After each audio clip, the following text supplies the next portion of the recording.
Welcome to this second part of the shading course. वैसे हमने first part में हमने फोरहेड ड्रॉ किया, मैंने एक्सप्लेन किया कैसे आप शेडिंग कर सकते हैं, और नेक्स्ट पार्ट में हम नोज ड्रॉ करेंगे। तो उससे पहले शेड करने से पहले कुछ नॉलेज हम ले लेते हैं। जैसे हमारा नोज थोड़ा समझना थोड़ा कॉम्प्लेक्स होता है, और फर्स्ट हम स्ट्रक्चर सिंप्लीफाई स्ट्रक्चर समझते हैं हम नोज का।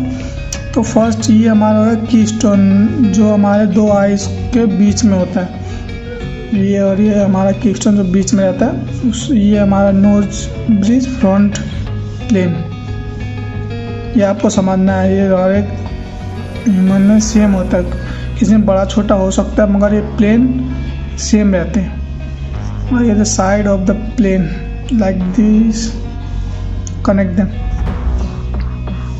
This is the basic nose plane simplify way. क्यों मैंने क्यों ड्रॉ किया, क्योंकि मैं आप लोगों को समझाना चाहता हूँ कि लाइट कैसे रिएक्ट करता है इन अ नोज। जैसे अभी हमारा लाइट सोर्स फ्रंट और थोड़ा सा टिल्ट है लेफ्ट साइड में।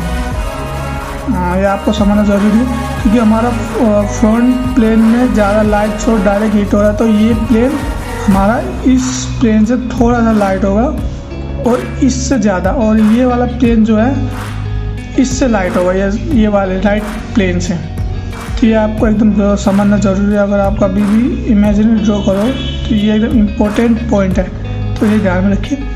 अब मान लीजिए हमारा लाइट सोर्स यहाँ पे एकदम ना कि फ्रंट में, एकदम साइड में होता है ये वाला, तो ये वाला एकदम ब्राइट होता है, ये वाला प्लेन, ये इससे 50% एकदम 50% डार्क, और ये प्योर डार्क। अगर रिफ्लेक्टेड लाइट होता तो थोड़ा सा लाइट हो सकता था, वरना ये प्लेन एकदम डार्क होता। ये बात आपको ध्यान में रखने के लिए ज़रूरी है।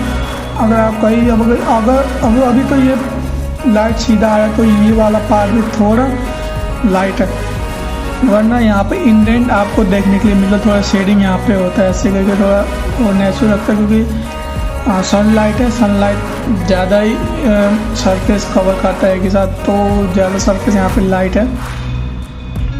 और बॉटम ऑफ द पार्ट क्योंकि नीचे की तरफ फेस कर रहा है, तो ये वाला पार्ट हमारा डार्क है यहाँ पे। इधर ये हमारा ये सर्कल होता है, यहाँ पे हमारा नोज, ये नीचे वाले पार्ट, तो आप ऐसे समझ सकते हैं सर्कल को ऐसे। Now this is a basic, let's begin our shading. सब प्रोसेस हमारा सेम रहेगा, जैसे हमने फोरहेड ड्रॉ किया उतना खास नहीं। हमारा समझने शुरू में हमें समझना था सिर्फ बेसिक नोज स्ट्रक्चर, जो मैंने आपको 2 मिनट वीडियो में समझा दिया। तो ये वीडियो में हम सेम प्रोसेस करेंगे, जैसे हमने फोरहेड को ड्रॉ किया सेम रहेगा, सेम सब प्रोसेस। सब पहले आपको बेसिक शेडिंग देना है, फिर फर्स्ट लेयर हमारा सेम रहेगा, सेम प्रेशर के साथ सेम शेडिंग। और जब शेडिंग करते हो तो फोरहेड से थोड़ा मैच करके करिए, सब बाद में थोड़ा टाइम लेके ड्रॉ करते हैं, कोई लोग कुछ डार्क और कुछ लाइट कर देते हैं। ऑब्जर्व कीजिए अपने ड्राइंग को, शेडिंग को पहले आपने कैसे किया, और उसके बाद जाके थोड़ा समझिए। जैसे यहाँ पे लाइन दिख रहा है, तो ये सब लाइन बाद में गायब हो जाएंगे तो शेडिंग करते समय। तो मैंने भी यहाँ पे लाइट नहीं किया। अच्छा, आप लाइट कर सकते हैं। तो रियलिस्टिक ड्राइंग बनाते समय ये लाइट विजिबल नहीं रहते लाइट। कई लोगों को ऐसे लॉन्ग टिप में काम करते समय थोड़ा दिक्कत आता है, कई लोग ज़्यादा प्रेशर की वजह से नीब तोड़ देते हैं, तो आपको ऐसे पेंसिल कंट्रोल करना एकदम ज़रूरी है। सब ऐसे लॉन्ग टिप में काम करते हैं तो आपको एक ये डर रहता है कि नीब ना टूट जाए, ब्रेक हो जाए, तो उस डर की वजह से भी आप लो प्रेशर में काम करते हैं, तो उसकी वजह से आप बहुत कुछ सीखते हैं। ऐसा नहीं कि मैं मना कर रहा हूँ, आप मत कीजिए, मैं आपको हाईली रिकमेंड कर रहा हूँ कि आप जब भी ड्रॉ करें तो ऐसे लॉन्ग टिप बना के शेड करें, प्रैक्टिस करें। ऐसा नहीं कि आप एक्सपेंसिव पेंसिल लेके ही ड्रॉ करें। आप 1 रुपये की जो नटराज पेंसिल आती है वो लीजिए, साफ करने की प्रैक्टिस कीजिए पहले फर्स्ट स्टेज। अगर आप छोटे हैं तो मैं आपको रिकमेंड नहीं करता, वैसे साफ चीज़ से साफ कीजिए, आप आर्ट कर सकते हैं।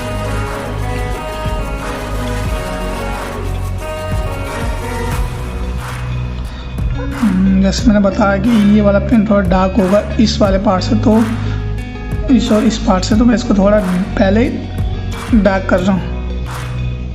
अगर मुझे लाइट करना होगा तो मैं नीडेड इरेजर टैप करके जितना मुझे ग्रेफाइट लगता है कि वो निकालना चाहिए वहाँ से, तो मैं उस हिसाब से टैप करके मैं निकाल सकता हूँ। ये नीडेड इरेजर सबसे अच्छा लगता है मुझे कि आप उसको क्राफ्ट की तरह यूज़ कर सकते हैं। नॉर्मल इरेजर होता है वो ऐसे टैप करके आप एक्सेस ग्रेफाइट नहीं निकाल सकते, बट नीडेड इरेजर में आप जैसे भी उसको शेप दे के, और जैसे आपको थोड़ा सा ग्रेफाइट निकालना, उसको थोड़ा सा लाइट करना, तो उस हिसाब से आप उसमें अपनी ग्रेफाइट को निकाल सकते हैं। और डिफरेंट एरिया में जैसे आपको पॉइंटी थोड़ा हाईलाइट चाहिए तो आप उसको पॉइंटी कर सकते हैं। तो लॉन्ग टाइप हेयर में अगर काम कर रहे हैं, उसको अगर शार्प लाइन चाहिए तो वो भी आप उसमें नीडेड इरेजर में कर सकते हैं। तो ये एकदम बिग एडवांटेज है नीडेड इरेजर रखने का। तो एकदम लॉन्ग टर्म तक भी ये काम करता है।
जैसे मैंने कई सारे बिगिनर्स आर्टिस्ट को देखा कि वो जब ड्राइंग करते हैं तो वो सोचते हैं कि जल्दी ख़त्म हो जाए ड्राइंग, तो वो जल्दी कोशिश करते हैं कि जल्दी से ड्राइंग शेडिंग करें, ख़त्म करें, फिर दूसरे शेडिंग में जाएं।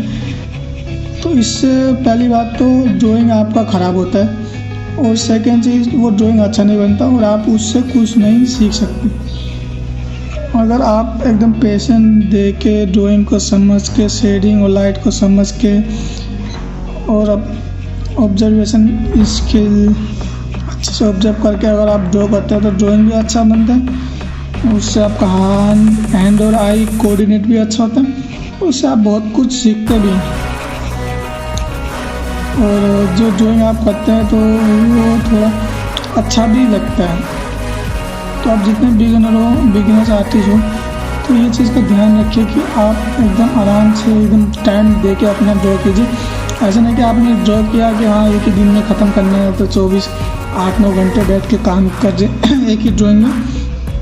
थोड़ा टाइम दे के करिए। आज स्टार्ट किया, जैसे आज आउटलाइन किया, थोड़ा माइंड फ्रेश कीजिए। अगले दिन या शाम को आगे उस ड्राइंग को देखिए कि आपने कहीं मिस्टेक किया है कि नहीं।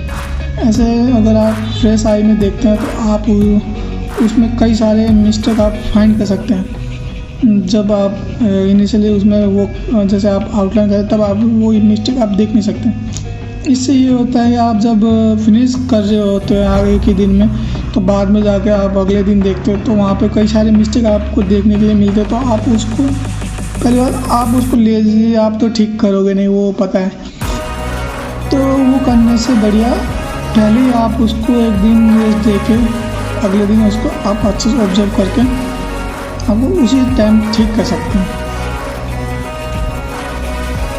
जैसे कि आप मेरी ड्राइंग को देख सकते हैं कि मैं कभी भी किसी भी ड्राइंग को स्टार्ट करता तो मैं एक दिन में नहीं करता। जब भी मैं आउटलाइन करता हूँ पहले तो मैं उसको एक दिन लगा के, एक दिन तो नहीं या 1-2 आधा, कभी 1 घंटा, कभी 1.5 घंटा मुझे लग जाता है। तो कितना कॉम्प्लेक्स है सब्जेक्ट उस हिसाब से तो मैं उसी दिन उसको कंटिन्यूस नहीं करता। मैं थोड़ा उसको रख देता हूँ साइड में और दूसरे काम करने लगता हूँ। तो उसके बाद मैं अगले दिन उस वर्क को मैं देखता हूँ अच्छे से आधा 15 मिनट। उसके बाद जाके कहाँ पे मिस्टेक है उसको मैं करेक्ट करता हूँ। तो तब जाके मैं शेडिंग करता हूँ। और शेडिंग में ऐसा नहीं कि मैंने एक ही दिन में सब कंप्लीट कर दिया। और जैसे कभी मैंने फेस ड्रॉ किया क्योंकि सब एक होता है तो फिर अगले दिन आकर फिर मैं देखता हूँ कहीं गड़बड़ नहीं हुई, शेडिंग कहाँ पे ठीक है। उसके बाद मैं हेयर ड्रॉ करता हूँ, जो बचे हुए पार्ट है वो ड्रॉ करता हूँ। कभी 2 या 3 दिन लग जाते हैं। और ये अच्छी बात है कि अगर आप अपने ड्राइंग को टाइम दें तो बहुत कुछ लर्न करने को मिलता है उससे। तो ये चीज़ एकदम ध्यान रखिए कि कभी आप करें तो पेशेंस एकदम ज़रूरी है और डिसिप्लिन आपको रखना ज़रूरी है। डेली आप अपना प्रैक्टिस कीजिए शेडिंग जो आप जिसमें आप कमज़ोर हो वो कीजिए ना। और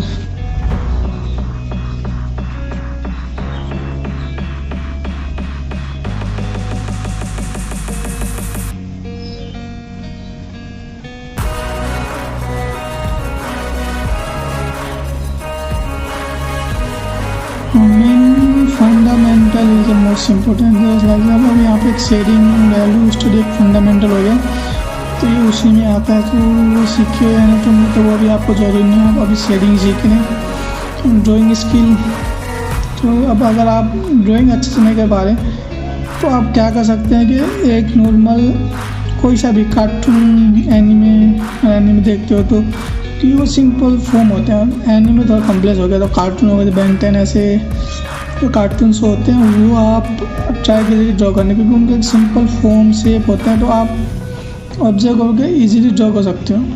जब मैंने स्टार्ट किया था ड्राइंग मुझे याद है तब मैं ह्यूमन फेस पोर्ट्रेट में कभी ऐसा ड्रॉ नहीं किया। मैंने ज़्यादा मेरा फेवरेट टॉपिक है जो बेन 10 ऐसे कार्टून टाइप के थे और मैं बहुत ड्रॉ करता था 10वीं तक।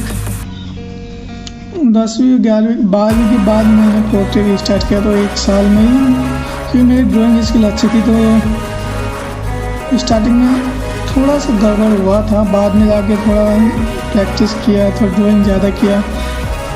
3-4 महीने के अंदर ही थोड़ा मेरा पोर्ट्रेट अच्छा हो गया था। उसके बाद मैंने और फोकस किया पोर्ट्रेट में तो 1 साल के अंदर ही पोर्ट्रेट अच्छा होने लगा।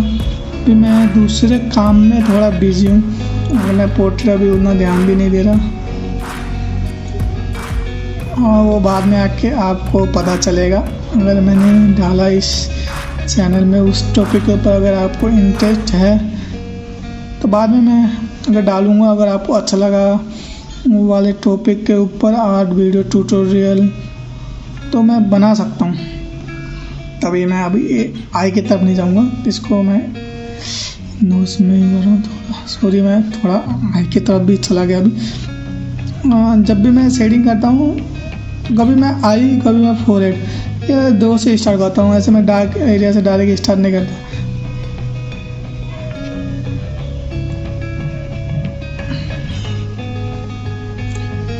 अगर आप आई ड्रॉ कर रहे हैं कि वहाँ पे डार्क एरिया ज़्यादा रहते हैं compare to other surface of the face, तो आपको एक अच्छा खासा एक वो मिल जाता है गाइड कि आपको उस वाले पार्ट से कितना लाइट और डार्क चाहिए। तो एक ठीक वे भी है कि आप आई से ड्रॉ कीजिए। अब वो सबकी अलग अलग चॉइस होती है, कोई एयर से, कोई डार्क है जो बैकग्राउंड से स्टार्ट करता है,